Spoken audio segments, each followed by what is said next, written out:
الشيطان الرجيم بسم الله الرحمن الرحيم الرجال قوامون على النساء بما فضل الله بعضهم على بعض وبما أنفقوا من أموالهم فالصالحات قانتات حافظات للغيب بما حفظ الله واللاتي تخافون نشوزهن فعظوهن واهجروهن في المضاجع واضربوهن فإن أطعنكم فلا تبغوا عليهن سبيلا إن الله كان عليا كبيرا۔ یہ قرآن کریم کے 5ویں پارے کی آیت ہے سورہ نساء۔ قرآن کریم کی پہلی سورہ سورہ فاتحہ، سورہ بقرہ، سورہ آل عمران اور سورہ نساء۔ نساء کا معنی ہوتا ہے عورتیں۔ تو یہ سورہ نساء کی 24ویں نمبر کی آیت ہے۔ اس میں پہلا جملہ یہ ہے الرجال قوامون علی النساء، کہ مرد قوام ہیں، حاکم ہیں مرد عورتوں پر، انتظام کرنے والے ہیں، مینجمنٹ کرنے والے ہیں عورتوں کا۔ اب اس میں آگے یہ چند لفظوں میں 2 سبب بتائے کہ مرد جو حاکم ہیں عورتوں پر وہ کیوں؟ بما فضل اللہ بعضهم علی بعض، یہ ہمارا کوئی کمال نہیں ہے، یہ اللہ تبارک و تعالیٰ نے مردوں کو فضیلت دی ہے عورتوں پر، اس لیے مردوں کو حاکم بنایا عورتوں پر۔ ایک تو یہ ہے۔ دوسرے نمبر پر وَبِمَا أَنفَقُوا مِنْ أَمْوَالِهِمْ، کہ مرد لوگ اپنے مالوں کو ان کے اوپر خرچ کرتے ہیں۔ بھائی سنا نا ہم نے اس کا ترجمہ، وَبِمَا أَنفَقُوا مِنْ أَمْوَالِهِمْ، کہ مرد لوگ اپنی بیویوں کے اوپر اپنے مال کو خرچ کرتے ہیں۔ اب دہیج کا مسئلہ کہاں گیا؟ یہیں سے نکل گیا نا دہیج۔ تو بھائی مرد ہو کر عورت کا مال کیوں استعمال کرے گا؟ مرد ہے۔ بڑے افسوس کی بات ہے ان نوجوان لڑکوں پر، مردوں پر جو عورتوں کا مال کھاتے ہیں۔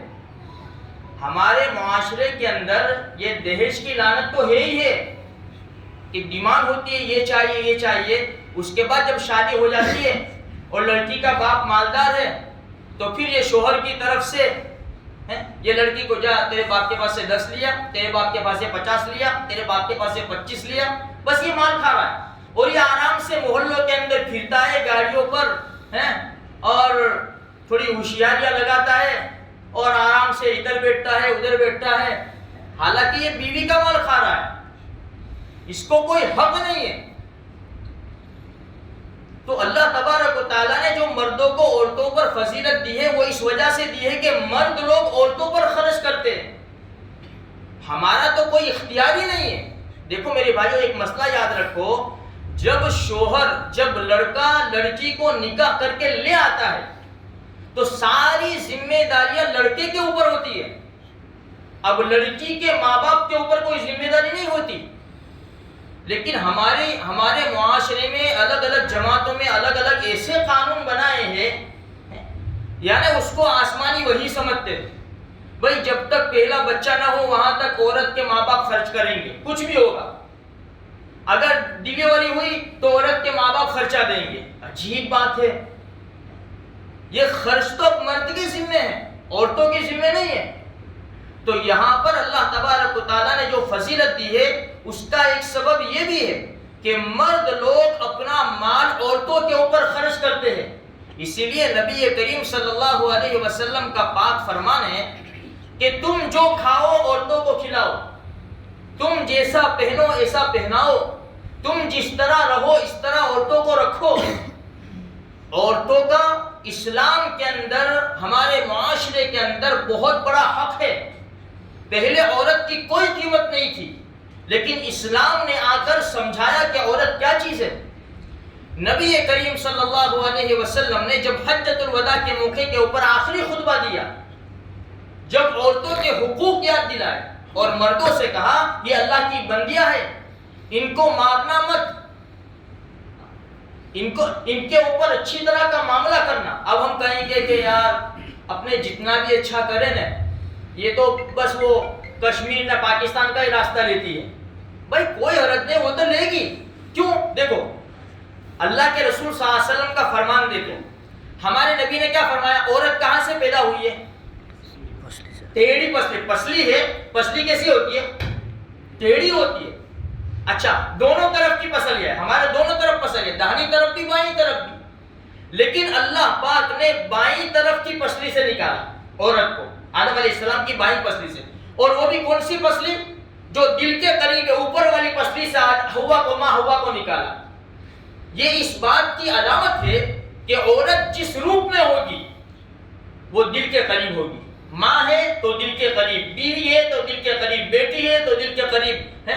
ہاں یہ سب وہ عورتوں کے نام لیتا ہوں میں جو محرم ہیں۔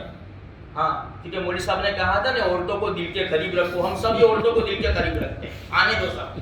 ایسا نہیں ہے میرے بھائی، کیونکہ مجھے بول دینا پڑے گا، ورنہ تو مولوی صاحب کی تو کیا چھوٹی چھوٹی بات لوگ پکڑ لیتے ہیں۔ ہاں تو یعنی عورت ماں کے روپ میں ہے تو دل کے قریب، اور بیوی کے روپ میں ہے تو دل کے قریب، یعنی ہر ایک کا حق ادا کرو۔ یعنی ماں کا حق ادا کرتے کرتے بیوی کا حق نہیں مرنا چاہیے، اور بیوی کا حق ادا کرتے کرتے ماں کا حق نہیں مرنا چاہیے۔ لیکن ہمارے معاشرے میں میرے بھائی بہت زیادہ گندگی ہے۔ کتنے گھرانوں میں بیوی کو تو ایسا سمجھتے ہیں، نوکرانی سمجھتے، بالکل سب کے کام اس کے کرنے کے، بس جو بھی آیا تھوپو اس کے اوپر۔ پھر کیا ہوگا؟ جس گھر کے اندر اللہ کے رسول صلی اللہ علیہ وسلم کی تعلیم نہیں ہوگی اور اسلامی قاعدے قانون کے اعتبار سے وہ معاشرہ نہیں چلے گا، وہ گھر میں سکون نہیں ہوگا۔ اور عورت کو تو ٹیڑھی پسلی سے پیدا کیا گیا۔ ہمارے آقا صلی اللہ علیہ وسلم نے فرمایا اس کو سیدھا کرنے کی کوشش مت کرنا۔ تم سوچے کہ بھائی میں مولوی صاحب تو میری عورت بھی عالمہ بن جاوے، میں بزرگ، میں پیر صاحب تو میری عورت بھی بزرگہ بن جاوے، یہ تو کبھی بھی نہیں ہوگا۔ وہی بزرگ کا واقعہ ہے نا، ساری دنیا پیر صاحب کی تعریف کرے، سب پیر صاحب کو مانے، لیکن ان کی عورت جیسا گھر میں آگے نا، پیر بنا پھرتا ہے، آ گیا، بس جیسا آوے ایسا ٹھوک دے ٹھوک۔ اب کتنا صبر کرتے ہوں گے وہ؟ مار اللہ والوں کے وہ مار دھاڑ نہیں ہے، یہ مار دھاڑ تو پتہ نہیں کہاں سے ہمارے اندر آ گئی ہے۔ باقی عورت کو ماننے کی چیز تھوڑی ہے۔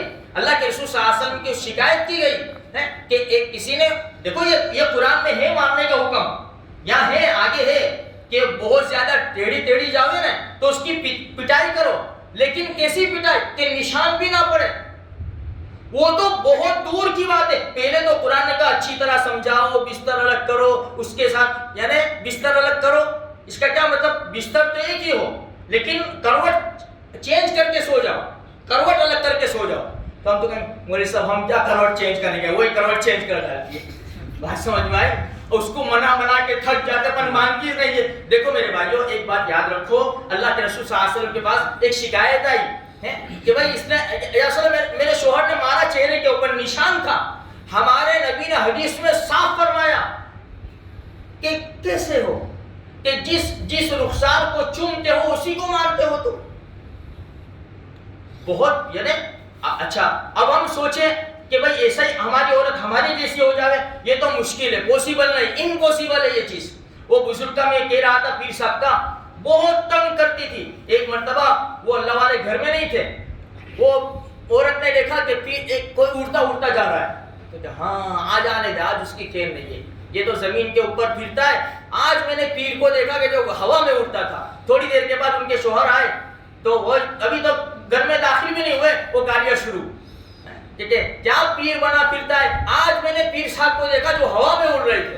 تو پیر صاحب کو بھی تھوڑا سا دل میں لگا کہ چل آج تو محبت آئی گئی، آ جائے گی، آج ضرور آ جائے گی محبت۔ تو کہنے لگے وہ اللہ کی بندی، وہ میں ہی تھا۔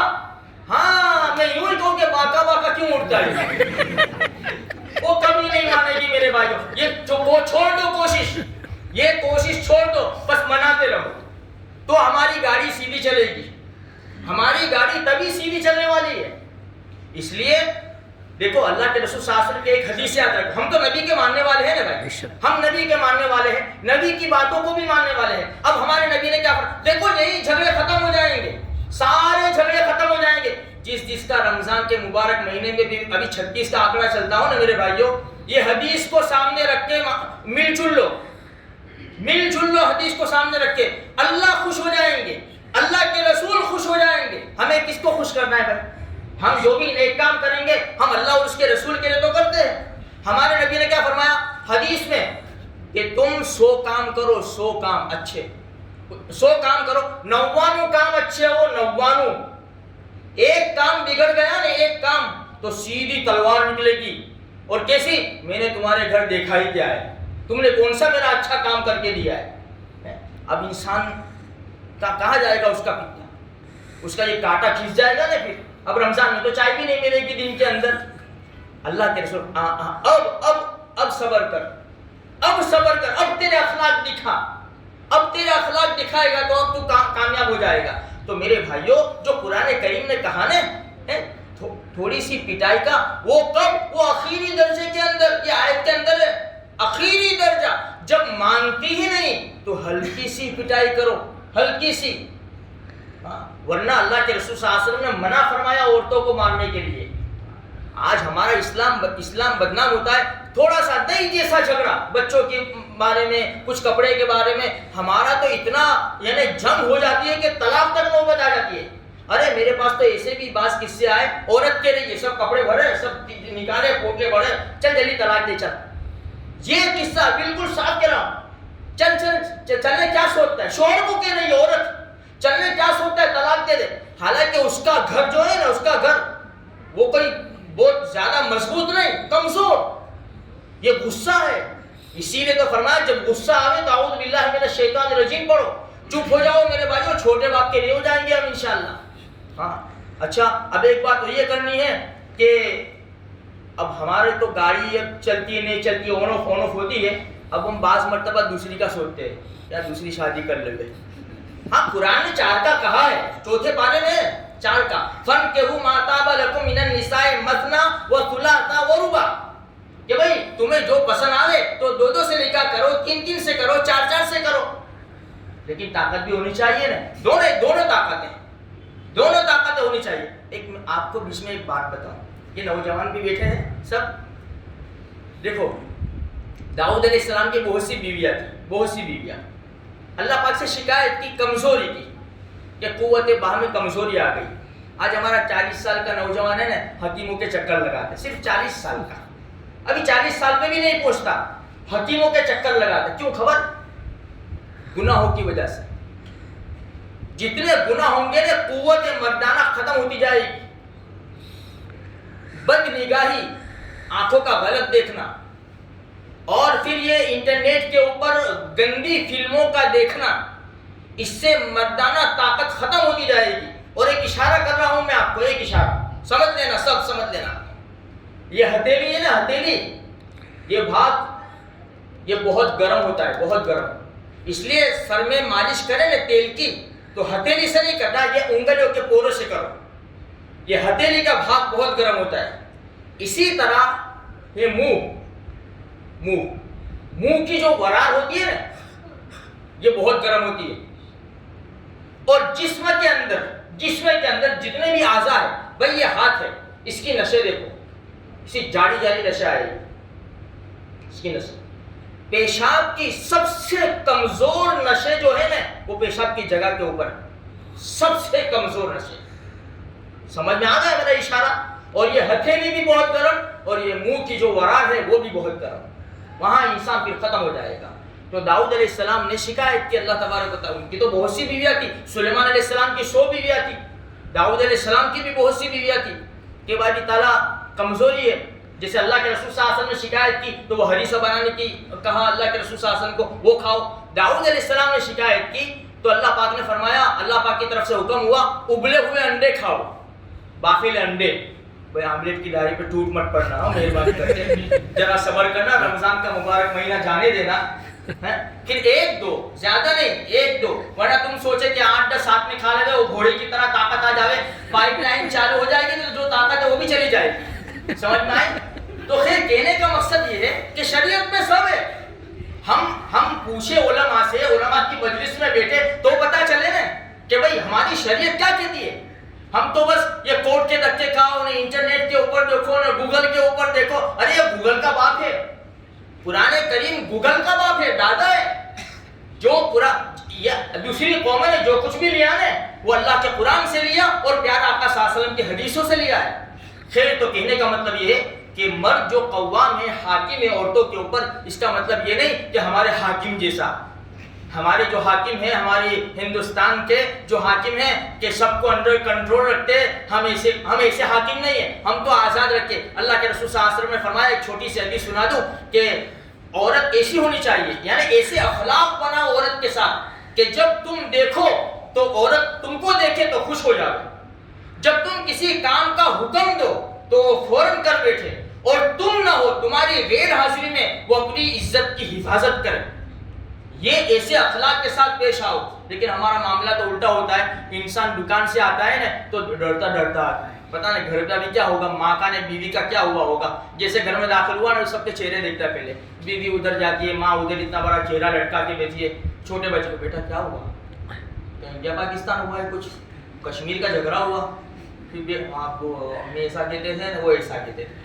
یہ معاشرہ ہمارا اتنا گندا ہو، پھر سکون اٹھ جاتا ہے میرے بھائیوں۔ تو دیکھو قرآن کریم اور دین کی اللہ کے رسول صلی اللہ علیہ وسلم کی تعلیم کے مطابق ہم عمل کریں گے نا، سکون کے ساتھ انشاءاللہ زندگی گزرے گی۔ اللہ تبارک و تعالیٰ مجھے بھی، آپ کو بھی اور سارے مسلمانوں کو سکون کی زندگی نصیب فرمائے۔ وآخر دعوانا الحمدللہ رب العالمین۔ اللہ ہمارے گناہوں کو معاف فرما، ہمارے گناہوں سے حفاظت فرما، صراط مستقیم کی دولت سے ہمارا مال فرما، ہم سب کو نیک بنا، ہماری بیویوں کو بھی نیک بنا، بچوں کو بھی نیک بنا۔